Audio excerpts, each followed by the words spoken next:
Welcome back to Forex Professional Training in Financial Markets. In this session, we will discuss fundamental analysis, inflation, and risk-seeking or aversion. Fundamental analysis. Fundamental analysis is a widespread method traders exploit before placing an order. It is derived from an abrupt or present news from credible sources. Fundamental analysis is based on the level of importance and consequence of news and market trend. Due to news inconsistency, fundamental analysis is quite complicated. Namely, an event or news story may have various reasoning and consequences in different regions. As a result of news inconsistency, traders should not place an order only based on fundamental analysis. For instance, after liquefied petroleum gas, LPG, reached $15, it has dropped around $3 because of several new PITS investigations. Based on geopolitical, political, social, and economic conditions of a country, news may have different influence on the financial market of the given country. Unlike technical analysis, fundamental analysis does not have a defined and distinctive procedure. For example, a head and shoulder pattern provides a certain amount of TP price by its H amount, while fundamental analysis represents various conditions on a certain price. Most of the traders prefer to use only technical analysis.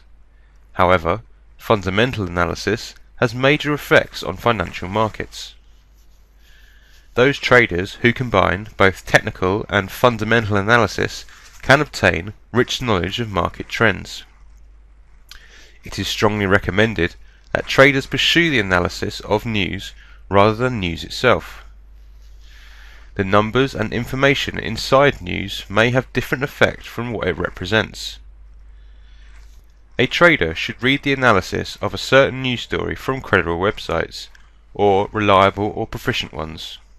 Consequently, after 3 or 4 years, they can develop their ability of news analysis. Even experienced traders may misinterpret news. When a trader wants to develop his or her ability on a symbol, then he or she should utterly analyze and study all aspects of that symbol, such as political, economic, social, and geopolitical situations of the countries that represent that symbol. For instance, Euro is the currency used in most of the European countries. Thus, a trader should check the political, economic, and social conditions of those countries to develop his or her knowledge over that Euro currency. A trader should consider calendared news and events alongside normal daily news. Sometimes daily news may have a more considerable influence on a market price rather than a calendared news or an event. There are some mandatory subjects that traders must fully understand. Is a more powerful currency more beneficial rather than a weaker currency?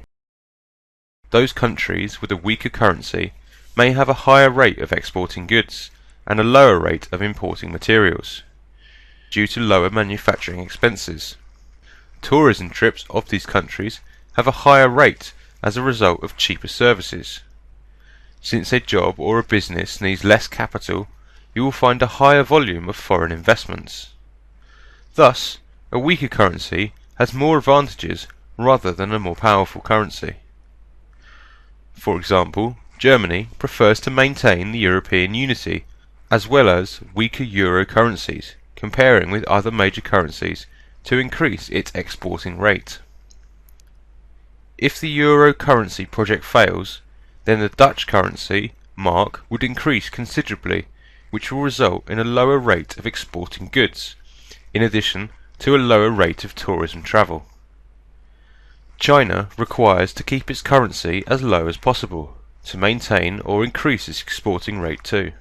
If yuan becomes more powerful, there would be a budget shortage, considering a high population rate. Does inflation have any advantages on a financial market? When there is an economic progress and development, there would inevitably be some inflation due to a higher rate of asking against bidding. As long as asking is higher than the bidding, the amount of liquidity would increase. Financial and economic development is also the consequence of liquidity. Although liquidity is mandatory for a progressive economy, liquidity must be kept lower than a certain rate. Risk-seeking. Economic growth and unemployment rate develop risk-seeking condition. Thus, people will withdraw their capital and funds from banks to invest in a certain market or business. The central bank should raise the interest to keep inflation in a rational amount. The rate of interest changes whenever inflation varies. In this condition, there is an increment in price of gold, commodities, stocks, and currencies with higher interest, such as Australian dollars or New Zealand dollars. Risk aversion. In a downturn condition, most of the people deposit their funds or capital into banks to receive interest, since they cannot derive any profit from their business. Due to a higher volume of liquidity in a financial market, banks reduce their interest rate to make people invest in their own business. In this condition, there is an increment in currencies with the lower interest, such as US dollars and British pounds. For example, Australian dollars against US dollars trend would proceed towards the bottom as interest in New Zealand decreases. Gold, commodity and stocks may decline to a lower price. Gold decreased from $1,900 to $1,200 due to a financial collapse. Gold has an upward trend in a risk-seeking condition. However, its price falls in risk-aversion situation due to an unfavourable market condition, especially in India and China. That concludes this session. Until next time and another session, take care.